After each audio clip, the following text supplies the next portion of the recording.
Hey, what's up guys? Valley Flying here. I am back, and I'm here with a review on a new game. Just came out last week. It didn't have its global release yet. It's only released in a few countries, but this is a fun game. It's an RPG. It's an action RPG. It's not turn-based. DC Unchained. So far, I like it. Let me just say, in the beginning though, I was a little confused, so that's one negative on it. I wasn't sure what to do for about the first day, and this interface is a little clunky. It's the navigation throughout to try to get to what you want. Takes a little while. I'm sure after you've been playing it for a few days, it's not that bad, but I really was lost in the beginning, not sure what to do. So let me just take you through this. This is the home button right here down in the corner. Then you got your family. Now, these are the different characters that come with this hero. So you got Batman, Wonder Woman, Superman, Aquaman, Flash, and Green Lantern, and all different characters that come within their comics. So when I first started off, I got Batman, Joker, Harley Quinn. I just got Ares. I just got Superman. I started with Ocean Master and Flash. So they give you a few different characters to start off with. Eventually, I did get Fleas, I think that's how to say his name. I'm not super familiar with the DC universe. I got Black Manta, I got Superman, and I got Ares. So, got a few guys here. And the way you level them up, you're not collecting shards. So this is different from a lot of the other RPGs that I've played in the past on the phone. Most of the times you're collecting shards. I know Marvel Avengers Alliance was a little different, and they wanted to go to shards, and then the game just kind of fell apart. But let's go to, where is he? Black Manta, because I think I could level him up pretty soon. So when you click on the character, this is their screen right here. This section right here is their experience. So let me see if I could get him up to level 20, and then I could level him. Yes, I can. So I'm just going to use these experience chips, and now he can increase his rank. So that's the way you increase their levels. You also increase their levels by playing the actual game, the story modes, and some of the other modes there. You increase your person's level and then the individual characters that play that. And to increase their rank, not collecting shards, but you are using these comic things. They look, I have 18 of the Aquaman family, so I have a few more in my inbox. So I'm going to get a few more now. This Aquaman, I need 20 to level him up. So now I have 20. And we'll go back and we'll increase his rank from C to B. So when all those characters start off, they start off at a D rank. Then you level them up. Then they go to C. And now Black Manta is at a B rank. There's also A and then S rank. But they get stronger. So instead of collecting shards for each individual one, you're collecting comics for the family, and that family card could be used to level up anyone in that same family. So if you go to my inventory here, these cards, you have these silver ones, you also have these gold ones. I have one gold one for Green Lantern family, and they give you a bunch in the beginning, but you're pretty much using these cards to level up everything. So if I go back here, if I want to level up their skills, let's go to his unique skill. If I wanted to level that up, I would need to have more Aquaman family cards. And whatever character you're using, if you want to level them up, you need cards from that family. So, and I'll just go through the characters. There's 30 of them. You got Batman, Joker, Harley Quinn. There's also Catwoman. In the Wonder Woman family, you have Artemis, Wonder Woman, Ares. Oh, I have him, so it went there. You have Cheetah, and you have, I think her name's pronounced Circe. Superman family, you have, what is her name? Silver Banshee, Lex Luthor, Supergirl, and Doomsday. Go down to the Aquaman family. You have the Ocean Master, who I have, Black Manta. There is Siren. You have Aquaman and Mira. And with the Flash family, you have Flash, Cyborg, Gorilla Grodd, I think his name is. You have Captain Cold and Heatwave. And then the Green Lantern family, you have Fleas, Sinestro, what is her name? Bleeze, Green Lantern, and Star Sapphire. So those are the characters that are in the game right now. It's pretty fun. I'm not sure if I like having this whole card family. It is unique, so at the moment I'm enjoying it. We'll see down the road if having one currency to upgrade the whole family is good or not, but at the moment I'm enjoying this. Now each character is either hero, villain, or neutral. So heroes and neutral you could use in the hero missions. Larfleeze, one of the reasons I got him is because he is a neutral character. Villains, you could use villains and neutral. And Alliance, I think you could use whoever you want. I haven't played too much in this section so far. Now the way to acquire these characters, let's say I wanted to get Catwoman. Well, you would have to purchase her. You would need this character unlocker, and they sell those in the store. They also give them out as rewards. I've gotten a few, and I've used them on different characters. And in the beginning, right now, they currently have an event that you can unlock certain characters for 1,000 of these crystals. Gems is what they're called in this game. That's the premium currency. I thought all of them were able to unlock previously, but maybe it's just these few. It's these few right now, though. If you go to team, this is where you would build your team. You can pick your heroes, villains, and I use Larfleeze for both my heroes and the villains. I think Ares is also neutral, so he could be used in both of them. And then on this, you're gonna pick 3, and I played Future Fight for about 1.5 years. I haven't played it for a while, and I don't remember exactly how the game goes, but I think there's also 3 heroes that you pick in an RPG style. And then you could pick 3 supporters as well. So these are characters that you would call in to do battle with you for a few seconds, depending on what you've leveled and stuff. In the Future Fight, you would have to use one of your allies' characters, and in this one, you're using your own. So a little different there. And this section here is a shop where you could buy stuff for real-world currency as well as in-game currency.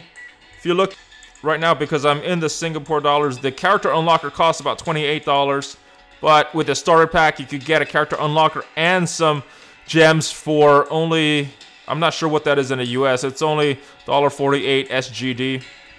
I'm in the US, I'm not in Singapore, but I did start a Singapore account because it's not available in the US yet. You got different things here.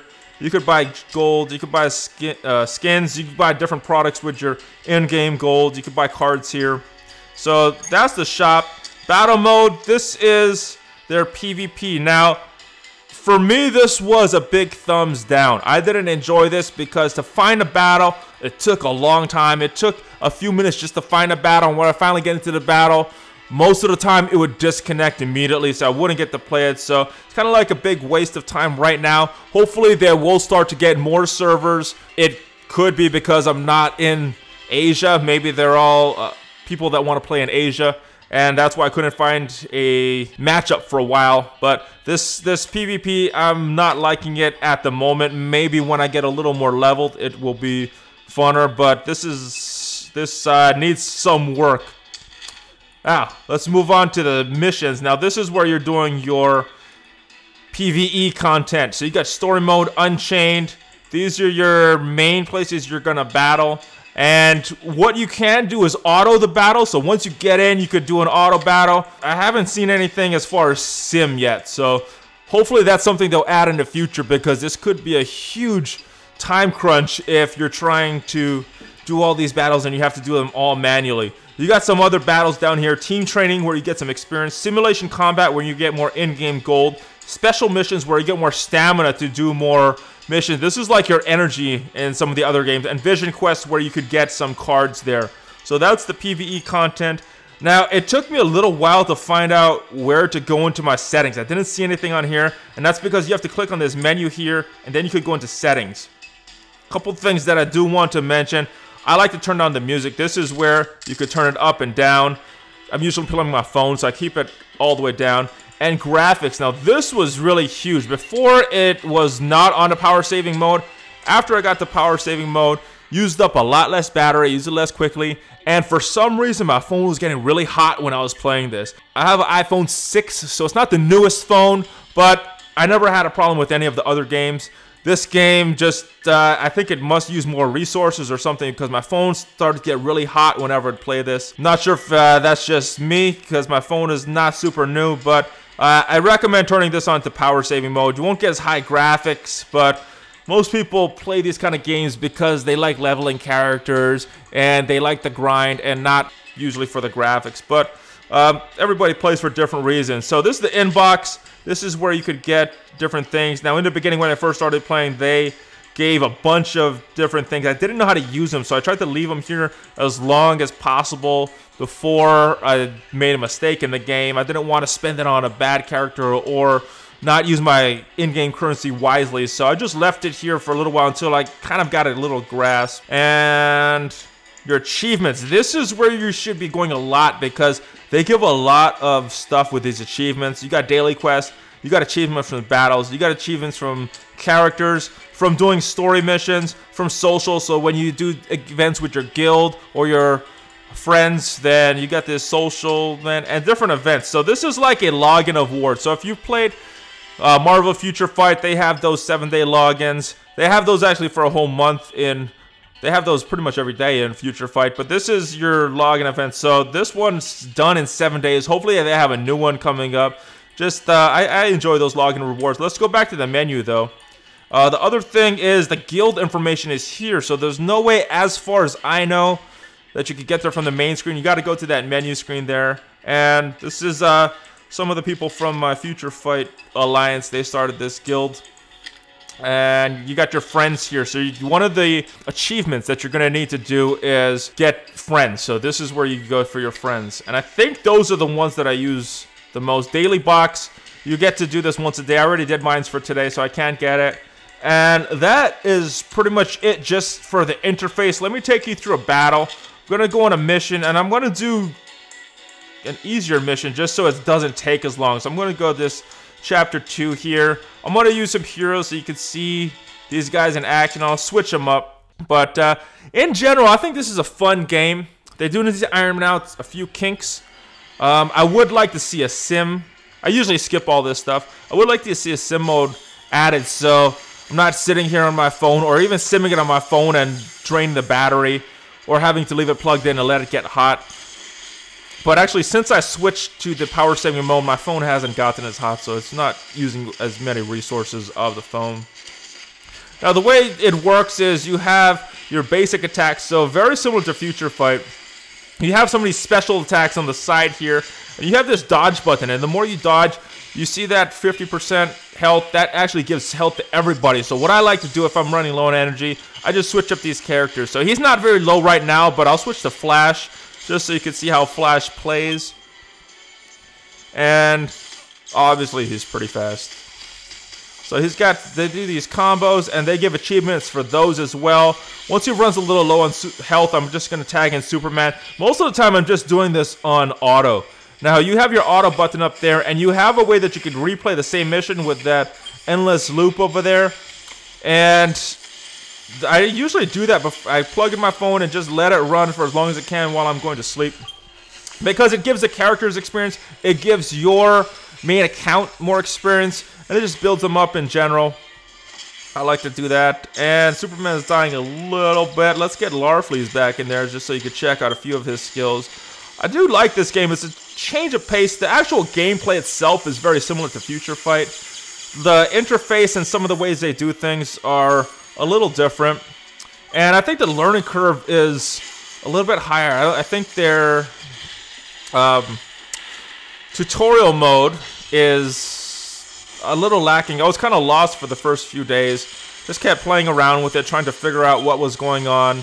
Some of the other games that I start brand new accounts on, a little easier to figure things out, and you get levels a lot quicker. Let me get Flash in there because it looks like Larfleeze had a ability block or some kind on him. And here's the enemy.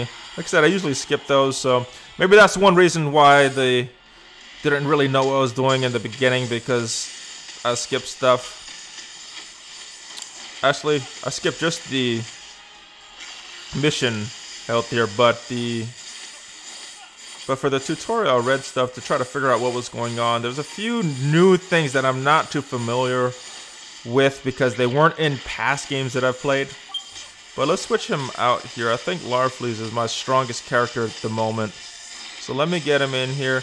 There's a little bit of a cooldown. I think that's that orange bar there. So once you get that cooldown, then he could come in. He's available to come in right now. I'm not going to use the health at the moment because they're not running too low on health until Larfleeze loses a little bit more, then I'll just press that green heart over there. And it looks like he's in a weird loop over there. Alright, where's the boss? Because the way this works is, I'm messing with the minions here. The way this works is once the boss is dead, everyone else dies. So I wasn't even... Oh, that's one thing going on auto. But if you're just going to set your phone down and run this, then I guess it doesn't matter if they're stuck in endless loop as long as they don't die. So let me use the health right now. And as you can see, it charged Larfleeze, Superman, and the Flash. And this battle, one thing I do like, these battles, it does take a little time, which I don't like, but the trade-off is these battles take a little longer for these bosses, so the battles seem a little more epic to me. The battles in Future Fight, the bosses were pretty weak in the beginning. Towards the end, they got a little hard, so that's one thing, but right off the bat, it took a while to kill these end bosses there. And strategy-wise, I'm not too sure of it yet. Down the road, once I grasp this game a little more, start to do a little more videos on which characters are good, which aren't. Right now, I was just looking on Reddit, looking at the various forums, seeing what people think, and trying them out for myself. But once I try out this game a little bit more, I'll start to do videos on strategy. And let me tag in Flash there. Let him finish this guy off. One thing that I do like, when the mission is finished, you get a little vibration on the phone. Not sure if that's this phone or if that's settings that could be removed. I just usually skip all these. And that is pretty much it. That's the game, at least the first initial stages of it. Once you get a little higher level, it unlocks a bunch of other things that you could do in the game, like this. It looks like base, so you can start a base. And yeah, so in general, I give it a thumbs up. This is a fun game. Once you get, it takes a little while to get used to. Oh, what did I do there? Let me take that off. It takes a little while to get used to, just because some of these elements. Let me go back in here so I get some specific examples. But Valorum, basically, this is where you could upgrade your character. You could customize the upgrades a little more. You could equip these, and it's kind of like the ISO and Gears all rolled into one. This has got the SP cost efficiency. This one is a crit hit rate going up. This is more HP. And you want to try to align these different Valorums with the slots because you get a bonus. So if you click on this blue slot right here, if you match the color, you're going to get a crit hit damage bonus of 5%. This one is the same. This red one is accuracy. This green one is crit hit rate. So you're getting damage and rate with the blue and the green there. And I think that's pretty much it. This is the stamina. You can recharge these. And this will just give the character the ability to play more missions. Kind of like the energy in the game. So, other thing I wanted to point out, I'm only level 4. I've been playing for a couple days. The leveling of characters is, the leveling of your account, I mean, is pretty slow. I know when I first started playing Marvel Strike Force, I was, within a couple days, I was level 20 already. I think that was 2 days. I've been playing this for about 4 days. I'm only level 4. Granted, I'm not playing this as much as other games. I think that is about it. So, I hope you like this. If you want to download the game, it's not available in the US, but it is available in other regions. So you could set up a different Apple account if you want to do that. There are different ways to do that on Android. I'm not going to cover it in this video, but if you do a Google search, you could find out how to download this if you're not in one of the regions that it was already released in. I hope you like this game. More videos to come on this down the road, but I'm going to be doing mainly Marvel Strike Force until I get a better grasp of this DC game. And until then, I will see you next time. Valley flying out.